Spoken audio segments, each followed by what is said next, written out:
Hello, my name's Tracey Ann Palmer and I'm an academic from the University of Technology, Sydney in Australia. And I'm absolutely delighted to have this opportunity to tell the Voices 2021 community about my project ScienceSing. The idea actually came about because when I'm not a science education academic, I sing, and I have a couple of albums that I've produced with my husband. And normally what I'd be doing for my research is looking into why students do and don't choose science for their final years of school, but I couldn't get into schools because of COVID, and I had to come up with another idea. And my idea was to use songs to help engage students in science. So I came about thinking to make these song-based educational resources. I wanted them to link specifically to our Australian curriculum, and we have a curriculum that goes over the whole country here. It had to be evaluated by teachers, fun and free. I didn't want any copyright issues at all, so that everyone could have access to them. I was also very lucky in that I got some funding from my university to do the project. The reason I wanted to work with this, and of course you'll be all over this, is that elementary teachers are absolutely pivotal in developing children's engagement with and interest in science. And certainly here in Australia, students aren't as engaged in science as we would like them to be. We also know from research that primary teachers, elementary teachers aren't very comfortable teaching science. And yet music is so engaging. So that's why I went on this path. The reason I decided to focus on tweens actually links with the research that I normally do. My area of expertise is adolescent decision making.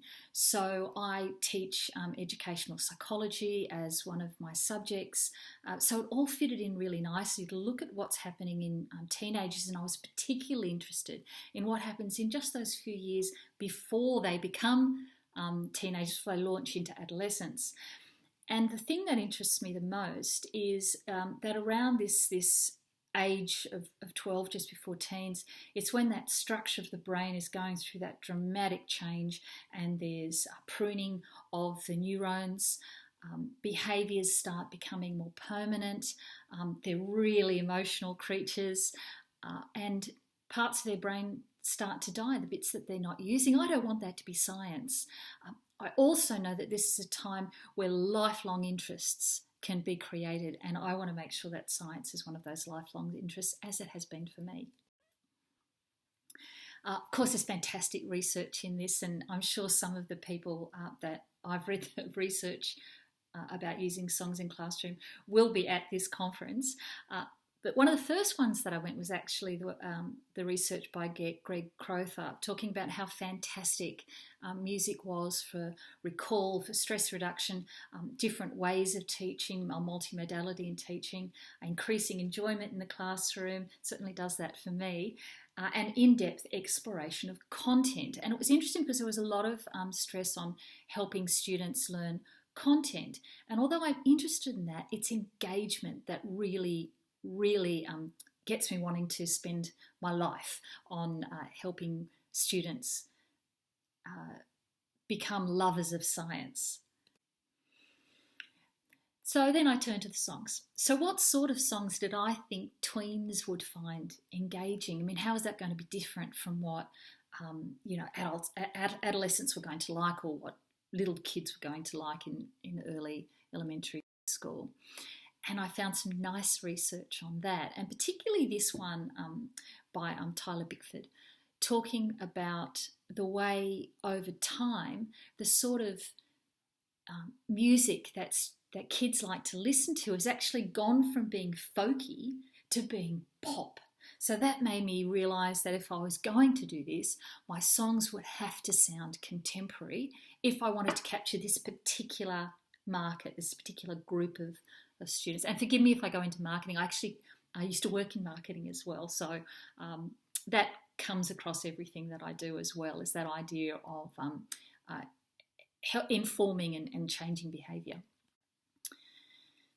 So turning then to the songs, I decided to create 8 songs that go across the Australian curriculum aimed at those teens, the early adolescents, with key terms and concepts for the curriculum, but actually not focused on teaching content, on engagement. And here we have a learning sequence that's very popular, which is called the 5 E's, which I recommend you look up if you're not familiar with it, with BIB.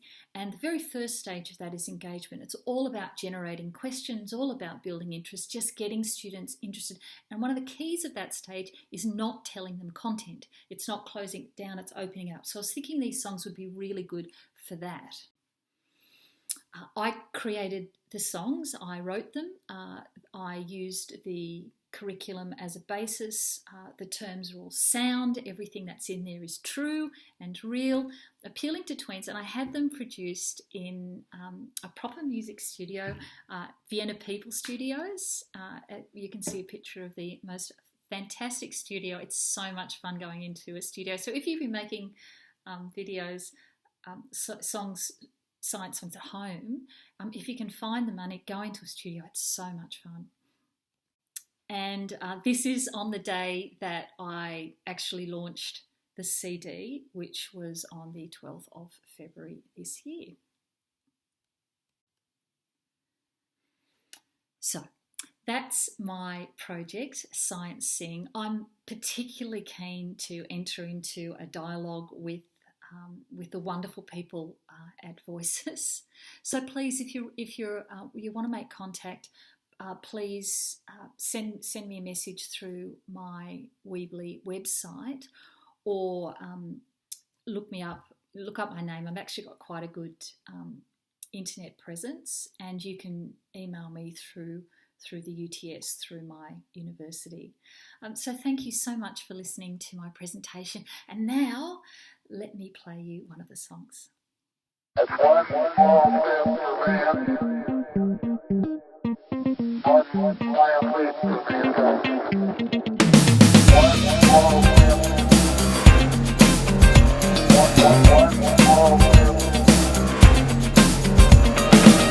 dot in the cosmos, a planetary home. The Earth and Moon is what we know, but we were made to roam.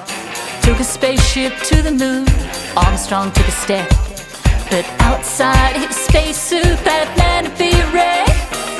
Mars might be a place to go, we've plans to visit there, but it gets crazy cold on Mars and you can't breathe the air. Venus on our other side, the hottest planet round. Its acid clouds and toxic air would melt you to the ground. One blue dot in the cosmos, rolling round space. Hospitable home in a Goldilocks zone. Perfect place. Perfect place. Perfect place. Mercury, right near the sun, has no atmosphere. Fry by day, freeze by night in a short and deadly year. More planets orbit round our sun, but these are worse again. So far away and mostly gas, each is a world of pain. Jupiter and Saturn are just freezing balls of gas. Enormous, with nowhere to walk, not much fun for us. From Neptune and Uranus, the sun would be a dot. Icy, cold and dismal, let's stick with what we got. One blue dot in the cosmos, rolling round space. Hospitable home in a Goldilocks zone. Perfect place.